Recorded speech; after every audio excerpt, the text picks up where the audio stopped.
अगर परमेश्वर आपके साथ है तो कोई आपका कुछ नहीं बिगाड़ सकता। मेरी तरफ से खुदावंद यीशु मसीह के सामर्थी नाम से आप सभी को जय मसीह की। दोस्तों, इब्रानियों की 13वां अध्याय उसके 6ठे वचन में जब हम पढ़ते हैं कि हम बेधड़क होकर कहते हैं कि प्रभु मेरा सहायक है, मैं ना डरूंगा, मनुष्य मेरा क्या कर सकता है। तो प्यारे मसीह विश्वासियों, इस वचन में हमें पता चलता है कि अगर प्रभु हमारा सहायक है तो हमें किस बात का डर है। वो हमारी हर समय रक्षा करता है, चाहे कितनी भी बड़ी मुसीबत या विपत्ति हमारे सामने क्यों ना आ जाए, वो हमें अपनी सर्वशक्तिमान छाया में संभाल के रखता है। तो अगर परमेश्वर हमारा सहायक है तो किसी मनुष्य की क्या मजाल कि वो हमारा कुछ बिगाड़ सके। दोस्तों, मैं आपको एक ऐसी स्टोरी सुनाऊंगा कि इस स्टोरी के द्वारा आपको पता चलेगा कि किस तरह परमेश्वर अपने बच्चों पर, अपनी भेड़ों पर अपनी करुणा बनाए रखते हैं और किस तरह वह हर समय अपनी भेड़ों की रक्षा करते हैं। इस स्टोरी से आपको पता चलेगा कि जिनका विश्वास उस सर्वशक्तिमान परमेश्वर पर है, उस जीवित परमेश्वर पर जिनका अटूट विश्वास है, कोई भी बुरी चीज, कोई भी शैतानी चीज, कोई भी दुष्ट आदमी उनका कुछ भी नहीं बिगाड़ सकता, उनके निकट भी नहीं आ सकता। तो चलिए दोस्तों, वीडियो को शुरू करते हैं और जानते हैं स्टोरी के बारे में।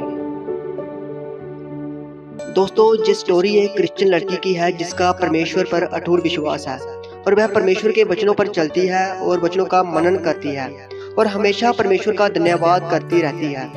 एक बार उसकी एक सहेली ने उसे अपनी बर्थडे पार्टी पर इनवाइट किया और उसकी सहेली का घर उसके घर से 2 किलोमीटर दूर था और वह उस पार्टी में शामिल होने के लिए घर से पार्टी में चली गई। वहाँ पर उसकी बाकी सहेलियां भी आई हुई थी, सो वह काफी समय बाद एक साथ इकट्ठी हुई थी।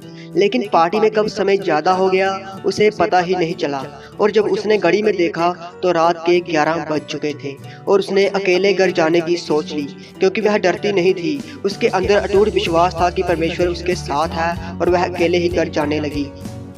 अभी उसने आधा किलोमीटर का सफर ही तय किया था और पैदल चलते हुए वह एक सुनसान गली के पास पहुंची और इस गली से उसके घर तक जाने का एक शॉर्टकट रास्ता था, तो उसने इसी गली से जाने का फैसला किया। थोड़ी आगे चलने पर उसने देखा कि एक आदमी गली की साइड में दीवार के साथ खड़ा है और उसका चेहरा भी थोड़ा डरावना था। उस आदमी को देखकर वह लड़की डर गई, वह बेचैन हो गई और मन ही मन परमेश्वर से प्रार्थना करते हुए कहने लगी, हे परमेश्वर, मेरी रक्षा कर।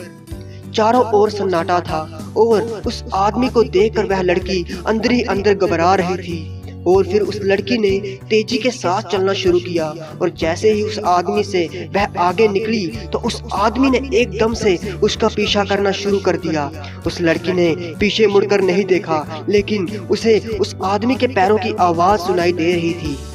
लेकिन जैसे ही वह गली के अंत में पहुंची तो अचानक उसे उस आदमी के पैरों की आवाज आनी बंद हो गई और जब उसने पीछे मुड़कर देखा तो वहां कोई नहीं था और वह लड़की सुरक्षित घर पहुंच गई और उसने परमेश्वर का धन्यवाद किया। अगली सुबह जब वह लड़की अखबार पढ़ रही थी तब उस लड़की ने उस अखबार में एक खबर पढ़ी जिसके बारे में जानकर वह हैरान हो गई। उसने अखबार में पढ़ा कि पिछली रात जिस गली से वह आई थी, इस खबर को पढ़ किसी लड़की के साथ लूटपाट की घटना हुई है। इस खबर को पढ़ने के बाद वह लड़की रोने लगी और परमेश्वर का धन्यवाद करते हुए कहने लगी, हे परमेश्वर, तेरा धन्यवाद, तूने मुझे बचा लिया।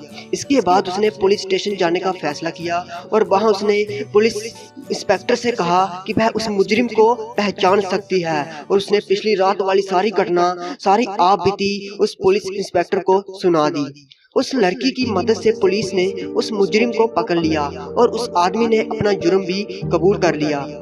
पुलिस ऑफिसर ने उस लड़की का उसकी बहादुरी और उस मुजरिम को पकड़वाने के लिए धन्यवाद किया। लेकिन वह लड़की उस मुजरिम से एक सवाल पूछना चाहती थी और फिर उसने उस मुजरिम से पूछा कि तुमने रात को मुझ पर हमला क्यों नहीं किया। तब उस मुजरिम ने जो उत्तर दिया उसे जानकर आप चौंक जाएंगे। उस आदमी ने कहा, जब मैं तुम पर हमला करने ही वाला था कि अचानक मुझे तुम्हारे साथ चलते तो लंबे आदमी दिखाई दिए जिन्होंने सफेद वस्त्र पहने हुए थे और इसी कारण मैं वहां से भाग गया। दोस्तों, वो लंबे आदमी कोई और नहीं बल्कि परमेश्वर के दूत, स्वर्ग दूत थे जिन्हें परमेश्वर ने उस लड़की की रक्षा के लिए भेजा था।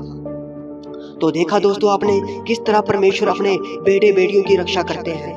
तो दोस्तों, आप पर भी जब कोई विपत्ति, जब मुसीबत आए तो बिल्कुल भी ना घबराएं। बस हमेशा परमेश्वर का नाम लें और अपनी रक्षा के लिए प्रार्थना करें। परमेश्वर आपके लिए हर मुसीबत शैतानी आत्माओं से लड़ेंगे। आप बस उस सर्वशक्तिमान परमेश्वर पर अटूट विश्वास रखें और अपनी लाइफ में उसे प्रथम स्थान दें, ना कि इस दुनिया को और इस दुनिया की दुनियावी चीज़ों को। तो दोस्तों, अगर ये वीडियो आपको अच्छी लगी हो तो इस वीडियो को आगे दूसरों के साथ शेयर जरूर करें और साथ ही हमारे चैनल को सब्सक्राइब भी जरूर करें। God bless you.